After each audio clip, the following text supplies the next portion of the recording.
This is Career Lab with Levi and Babak, the podcast that features fascinating pathways to success and the people who have navigated their own journeys in the ever-changing and fast-paced modern economy. I'm Levi Maya. Our guest this week is Marquis Quarles. Marquis grew up in a single-parent home and was the first member of his family to go to college. Today, he works in financial regulatory compliance at a Fortune 500 company and is on track to becoming a certified public accountant. Marquis shows us how finance is more than just the numbers, and from his vantage point, he has his finger on the pulse of all of the organization's activities. Find out if you have what it takes to keep a business's finances in check on this edition of Career Lab with Levi and Babak.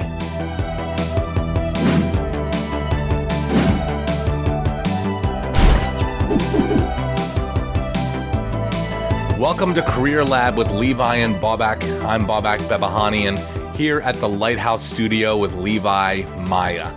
Levi, how are you? I am doing really well. Yeah, good to see you. We finally have some sunshine here I know. in Southern California, which sounds odd, but it's been cloudy for 70 days, so I'll take it. It has been cloudy for 70 days, and finally here, I don't know when people will be watching this, but late June, early July, things usually start to look up here. So we're a few episodes in, and I thought maybe it would be like a good time for you and me to kind of share with the audience a little bit about like why we're doing this, what the goal is, that kind of thing. So yeah, for me, the biggest thing was obviously if you are interested in a job, you can Google. Right? I mean, people can get information instantaneously. This was really more about talking with folks, getting a little bit, behind the scenes on the path that people have traveled to get where they are. Because the one thing I've learned personally in just talking with folks and being interested in this topic is it's not always a straight line. Yeah. It's something where, you think you may be interested in something and then you just kind of pivot, and it's okay to be unsure and it's okay to maybe, go a different way than what would be expected.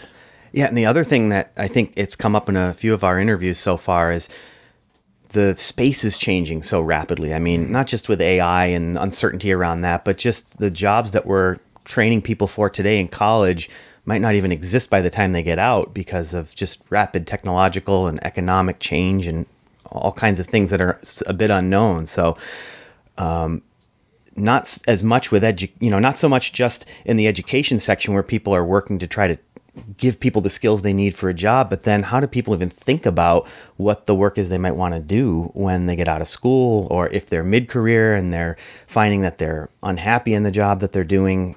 Where can they look? How can they reinvent themselves? And we've talked to a few people already who have reinvented themselves or found themselves on a different career track than what they thought they were going to at the start of a 4-year college or at the end of high school or wherever it came from. So it's really interesting to me to hear from people and get these kind of stories. So tonight we've got a great guest, someone who's really interesting to me. Marquis Quarles, he's a senior financial reporter and technical accounting analyst for a major publicly traded footwear company. He started at the company in 2015 as a credit analyst and then transferred over as a staff accountant and quickly rose through the ranks in the accounting department. And today, at just age 31, he's responsible for preparing the company's Securities and Exchange Commission filings and financial statements to ensure transparent communication and data with both the feds and the company's investors. When he isn't crunching numbers at work or studying for the CPA exam, which is super hard, he loves cooking, camping, and tinkering in Excel. Welcome to the show, Marquis. Thanks for being here with us. Thank you both. Thanks for having me on. This is so professional. I love it. I love what you guys are doing. Only the best for Phoenix Suns fans, Marquis. Oh yes. We got Kevin Durant, Bradley. Oh man, we're definitely getting a chip this year. I'm sorry, my brother. So tell us a little bit. What was it like growing up in Phoenix? I know you live in Southern California now, but coming up, you were in the Phoenix area. Yeah, so growing up in Phoenix, it's very interesting. I grew up in South Phoenix area, so it was kind of, it was like a little bit out of the way, not too far from downtown, but there was just no economic anything going on in South Phoenix. It was kind of a rough area of town. Even at the time when I was living there, Phoenix downtown wasn't revived yet. So it was just, we had some industry, but not as much as we do now there. But it was definitely hot, and it was definitely just suppressed economically at some point for certain communities. So And what was your childhood like? Is this, your career path led you to this, financial reporting job? Is that something you thought that as a kid you wanted to do and set your sights on, or is it, how did you get from Phoenix to Santa Barbara and working in the position that you're in? What was your path? yeah, so it's that's a good question. I mean, it's funny because growing up for me, I had a single mom. My dad wasn't around, and my mom was caring for my brother, who his dad wasn't around either. And so my mom was just a single parent with two boys. My mom didn't graduate from high school. Neither did my dad. He didn't graduate from high school. In fact, most people in my family didn't graduate from high school. So it was a little tough growing up. And I think I always tell people, I learned a lot of what not to do before I learned what to do. So I think that, for me, luckily I was able to kind of learn from that environment that I was in and quickly learn that, hey, you know what? Like, I don't want to go down that path. I'm going to do the opposite and try to do, something else. And I think for me, getting in school, staying connected with my teachers, that really helped me out. And I remember me and my brother actually, we went to a pretty good school, even though we lived in South Phoenix. One of the things we did, when we were in elementary school is, we actually rode a city bus 10 miles one way across the city just to go to a better school. And so that's one thing I would say my mom, she did a really good job with making sure that we were in a great school. But, again, I think it's just like learning from that environment. And, I had a lot of things that decisions I had to make. And I knew I had to make a decision because by default, I don't think I would be here. So, making decisions, mentorship was heavy. Um, you know, any resources that were available, if I can start school early, if I can start a class early, summer school, I did it. Anything I could do, so. That's a common thread that we hear from guests is that having some kind of having an adult in their childhood push them to do something, either give them an opportunity, give them a bit of mentorship. Tell us a little bit about the mentors that you looked up to growing up and what kind of impact they had. Yeah, it's funny. I think it actually started with like my elementary school teacher, and her name was Mrs. Grant. She was awesome. I mean, when for me coming into school, and coming out of Boundary, out of a Boundary school, it was I just took a city bus 10 miles. So, I mean, I couldn't really focus too deeply on the studies. And I think she knew my situation. And instead of kind of making things harder for me, she actually said, hey, you're going to sit next to me and be my little helper. So that was like the first time where somebody's ever took me and said, you know what, you have potential. I want you to help me, and from there, I had mentorship, going through high school. I was involved with some programs. One of the programs called ACE program, where I was able to start college early. So I got about 30 credits or years worth of college credit, before I graduated high school.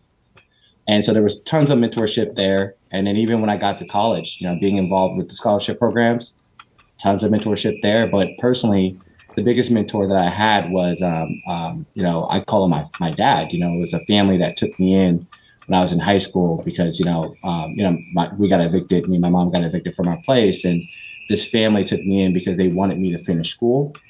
And, Spin, I call my dad, he was just the biggest inspiration for me, taught me everything, made me believe in myself because, like I said, I just struggle with the confidence to believe that I can go to college. And, he put a lot of confidence in me. So, yeah, even now, to this day, I still have mentorship. So, As Levi mentioned, having mentors such an important part of a lot of the folks' journeys that we've spoken to. I'm curious, what was it about finance specifically that clicked with you? yeah, yeah. I mean, this is going to be funny, but you know what? Growing up, I was just broke, and I'm like, you know what? If I want to have a life, I need to know finance. So, I think the biggest thing with me was it made sense, and I think that originally I was really interested in just kind of finance investments, learning about, different security types, annuities. That was the path that I originally wanted to take. And ended up down a different road. But overall, just been interested in finance in general, graphs and charts. And that's just always appealed to me. So before you got to college, you're in high school, maybe even a little bit before high school. At that point, are you already interested in finance? Is there a moment? Is there a year? I'm just curious because, for a lot of folks, it's early on, right? So I'm just curious, how early was it where you're like, I think this could be something I'm really into? Yeah. So I think for me, that actually came in, to play in college. And I think, like I said, with the single mother, who just, didn't have those, she didn't have the opportunities to kind of learn, like a lot of that self-exploration is on your own. And unfortunately, a lot of the times when you're going through the high school systems, you're getting that self-exploration in college. I mean, that's the only time where you're seeing different studies, different subjects, and you have access to people in different careers where you're going to network, And so, I got to college and, it's funny, you talked about, changing paths. I mean, I was a person that changed my major like 6 times because, I had no clue what I wanted to do. And the only way for me to figure out, what these subjects or topics were about was going to a class. I'm like, no, I didn't like it, So it was definitely college when I figured it out where I'm like, I like this, There's a lot of stress that I hear from high school students deciding what major to choose. And I'm so glad that you mentioned that you changed it 6 times. I didn't change it. I changed it twice. But I'm not currently in the field of my major. And that's okay. and I think it's so important to let folks know that. So I'm glad that you mentioned that. Yeah. I think it's funny to even say that because, I mean, aside from major, I mean, since I've been at my company, I've been in 3 different departments, in the span of, the seven years that I've been there, and some might look down on it. I've had people say, hey, you got to stick with one thing. But the way I see it is like, you know what, I'm becoming a better value if I'm learning as much as possible. So I don't see how it hurts, but at the same time, I think this is good for a company, to have well-rounded people who know everything about the business. So I agree with you, Bob. You mentioned a few times now, growing up in a home where you had your single mom, right? When you're other folks who might be listening, who going through something like that, advice to them where, you don't have maybe the opportunities that everyone else has.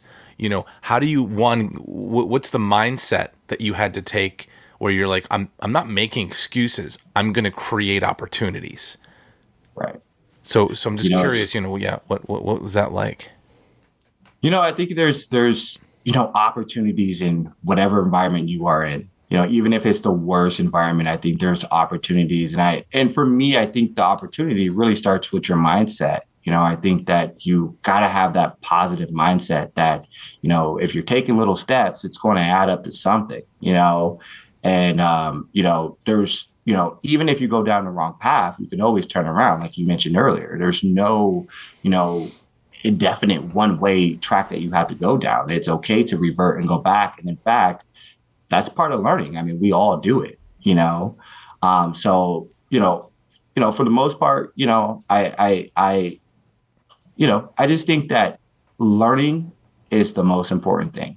And what I see from younger kids today, and I don't know if you see the same thing, is there is a lot of pressure to have it all figured out right now. Yeah. Mm-hmm.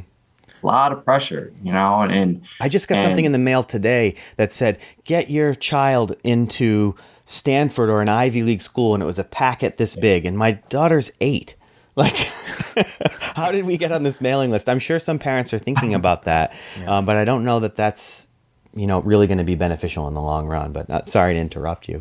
Yeah. No, there's a lot of pressure there, and I think too, recognize you're running your own race. I think where people, hurt themselves is, they get off their journey and their path, and it's easy to compare nowadays. So I think, once you compare, I think you take, the beauty out of yourself. Dude, I learned so much from my mistakes. Yeah. So much. I mean, I think about my successes, couple here and there, but I think about the plethora of mistakes. Yeah. And the plethora of risks, and, the times where like you said, I changed jobs or moved cities or decided, this isn't what I want to do anymore. And it took all of those for me to get to a place where I was happy and felt good. So you're right.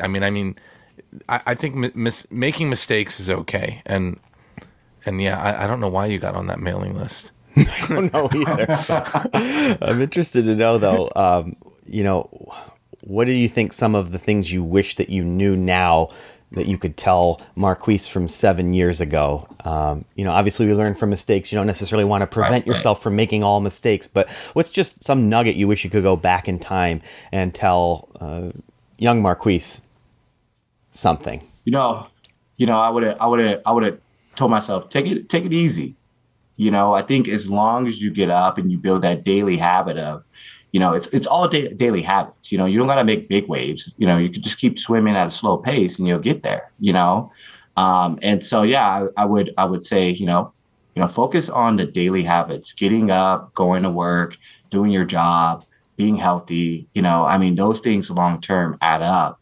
And I say that because, I could have just worked into oblivion and completely would have had a burnout. And, so I'm looking more for longevity right now. And I think, just, taking it easy, not trying to do too much, taking the time to learn.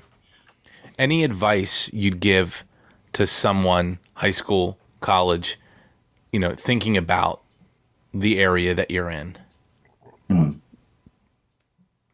It's funny. It's the trends are showing right now that the accounting degree, there's no one going into the degree. It's less people than ever before. We have less CPAs than ever before. And so, I think a lot of people have gotten away from, accounting. A lot of people see it as boring and monotonous, but I'll tell you one thing. I think accounting is very rewarding. I think it's the backbone of almost every company. You're seeing, if you understand accounting, you're really understanding how the business works. You see every transaction. You understand every rule, the reason why the rules exist. So I think that there's an opportunity that, if you go down an accounting route, I think that it's going to be easy to translate that into other aspects. And I commonly see accountants go from being a GL accountant to doing something else. But I think it's a good foundation to have for anyone going into business. So, I would definitely recommend it. I think it's been a rewarding career path, and you learn a lot about the business, There's being interested in something, and then there's being interested and good at something. Yeah. So you're around college when you became interested in it. When did you realize I'm pretty good at this? Oh, I think it's funny. I think it's one of those things where for a long time, I did struggle with imposter syndrome in accounting. I just, the first couple of years, you're just making mistakes and you're getting called out and you're going into those meetings where they're like, okay, you made that mistake. But I think, like we said, those mistakes are important. And mind you, a lot of the times when you're starting out in accounting, you're starting out with smaller accounts. So those, you have smaller accounts, those are the times to make the mistakes. So, I think my biggest thing is, I found out that I was good at it after maybe about 2 to 3 years in it. It took some time. It wasn't really quickly. And I had to gain that confidence in myself, but it took a while. And even in this new role, it took 2 years. 2 years to where I felt okay. Can you speak a little bit to some of those setbacks? Like, what were the biggest setbacks that you faced and how'd you overcome them? You talk about swimming a little bit every day. Sometimes that current's stronger than others and you get set back a little bit. Can you speak to that a little bit? Yeah. I think the biggest setback is like, we were talking about feeling like, oh man, I went down the wrong path. There's times where, it took steps to get to a point to where I found a career path that I enjoy. And it took me to be in 3 different finance and accounting departments to get that. And I was beating myself up over that. I'm like, hey, I could have gotten further in life if I would have had it figured out from the start.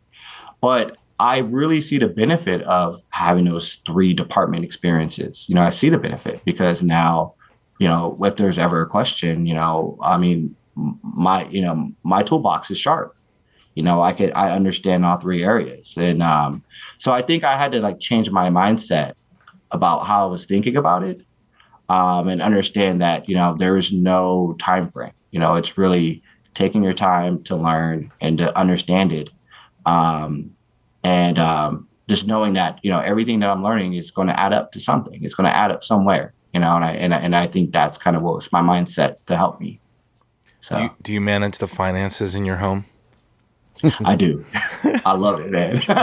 So you don't need a break. It's 24/7 for you. Yeah. Are you one of those I try to people teach that my has wife. can you tell me like how much you spent on gas last year or how much you spent Yes. on food, groceries? Oh. Yeah. You track all that. Oh yeah, man. I could tell you my tax liability at this current moment. I may have you come over to my house later this week and help me run mine. Yeah. Oh, Yeah. how do you think AI is going to affect your field? We were kind of talking to everybody about that, and obviously it's a bit of a wild card and unknown, but best guesses anyway. I'm starting to see a little bit of the AI. There's companies out there that will auto reconcile accounts for us, and that's been around for a while. But at the end of the day, when you talk about some of these technical matters with accounting, with these new rules come down from the SEC, who's going to interpret that? I think it's going to be a lot harder for AI to interpret that, than having a person do it. But either way, it's the SEC we're dealing with. There's always going to be that safeguard that somebody's going to have to be held responsible. There's always going to have to be the person that signs off on these financials. I don't think AI could ever just do that. Yeah, you're seeing that in mission critical things everywhere. People concerned about if there's no person to blame, how do we have a computer take over? And obviously that's been the case with self-driving vehicles. Even if they're safer 99% of the time, we still have those times where someone needs to be at fault, and our society doesn't work in a way where we can't hold someone accountable. We can't hold a computer accountable for making a mistake. So that makes complete sense. Yeah. Let me ask you guys a question. Yeah. Yeah, go for it. Would you guys bank at a bank that was all AI generated? No.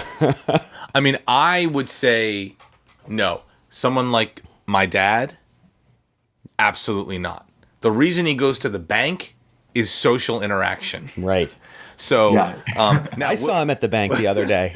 who hasn't seen him at the bank? He's there right now. He's always at the bank. And they're not even open. I wouldn't.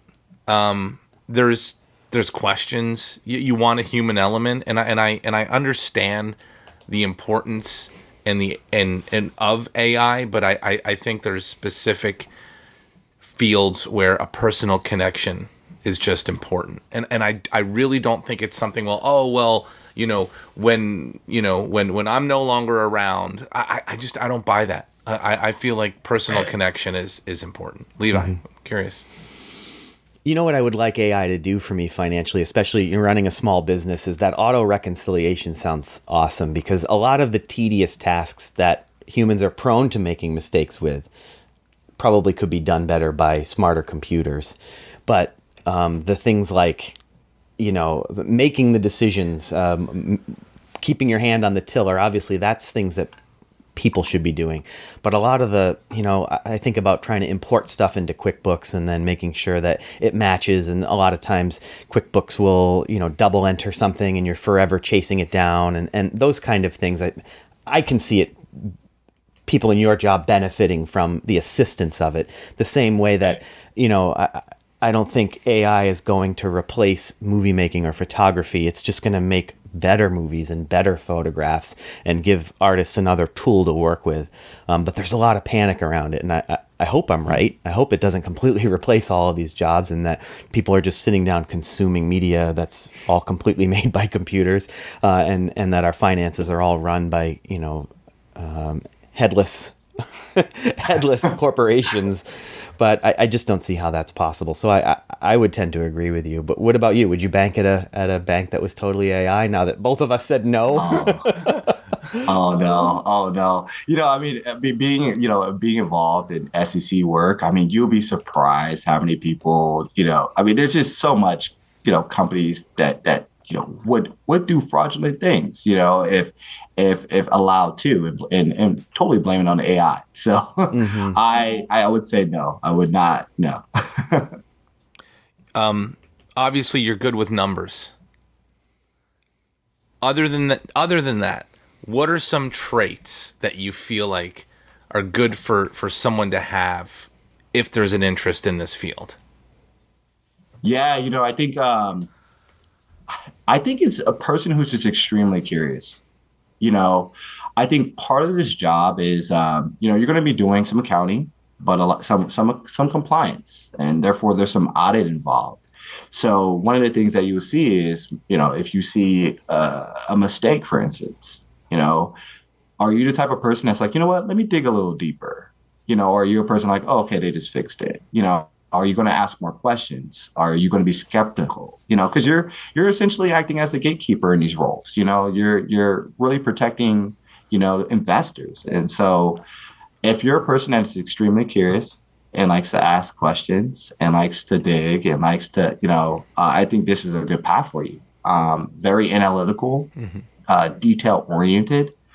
And also, the interpersonal skills are important. How do you approach somebody, when maybe you find a mistake? How do you talk that through with someone? I mean, I think the hard thing is sometimes people can be defensive about mistakes. How do you talk it through and kind of keep an even temperature there, So. You mentioned curiosity and you mentioned finding mistakes. I feel like you're almost giving it a little bit of a detective feel. So I have to ask. Yeah. Sherlock Holmes or Inspector Gadget? Oh man, I'm born in the '90s, so I think it's definitely Inspector Gadget. Good. Yeah. Go Gadget arm. Yeah. Dun, dun, dun, dun, dun. Dum, dum, dum, dum, dum. Oh, we don't want to get a copyright strike, so we'll have to stop it there. They'll get you. They'll get you. I was kind of, interested in asking people this idea of like the resources that you had, obviously got you to where you are today, the mentorship. Looking back, are there resources that you wished you had growing up? Is there something that, you look back on, you see that's available to people today, or maybe was available then, but just wasn't available to you, that you think would have really been helpful? I think I went to college. I got out of high school at the right time. I mean, I think this was during a time where Obama was president, and he saw value in having the federal government help support public universities. Mm-hmm. And so I was part of one of those programs where because my mom made under $40,000 a year, but I was a great student. The federal government said, hey, first time generation student, we need to support these kids, give them the opportunity. And I think, I'm very thankful to be part of that, and I think that I want to continue to see that, happen, the government supporting kids to go to school, especially kids who are in need of it. And so, yeah, I think, I was part of the right time. Mm-hmm. So thanks, President Obama. Thank you. I appreciate you. He's watching, so I know he's happy. Yeah. It's funny. You mentioned your drive, and you mentioned trying to do as much as you could.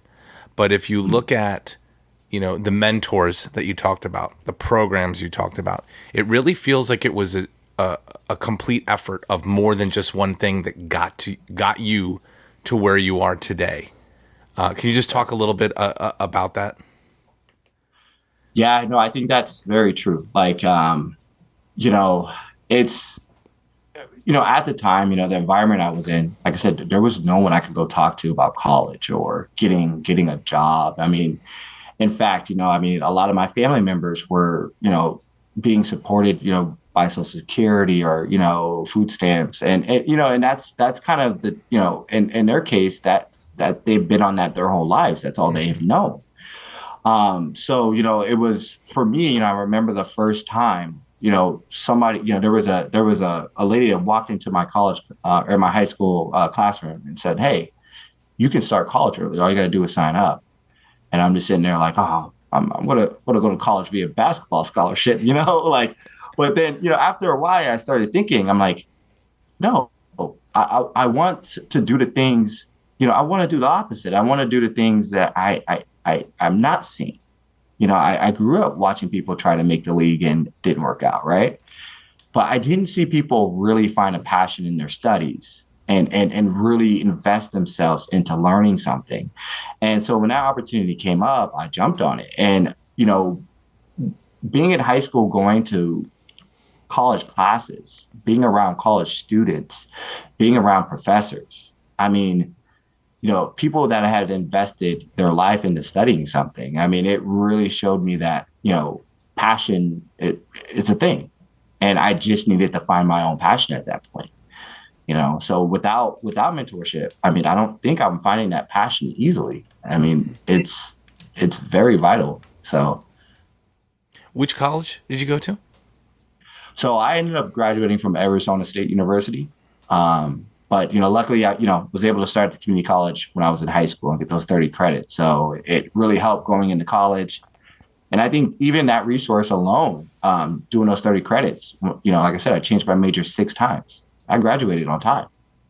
Because I mean, you had that buffer from the extra credits in high school. Yeah. Exactly. So I had that time to pretty much take a bunch of different classes to find my interest, and that changed the game for me.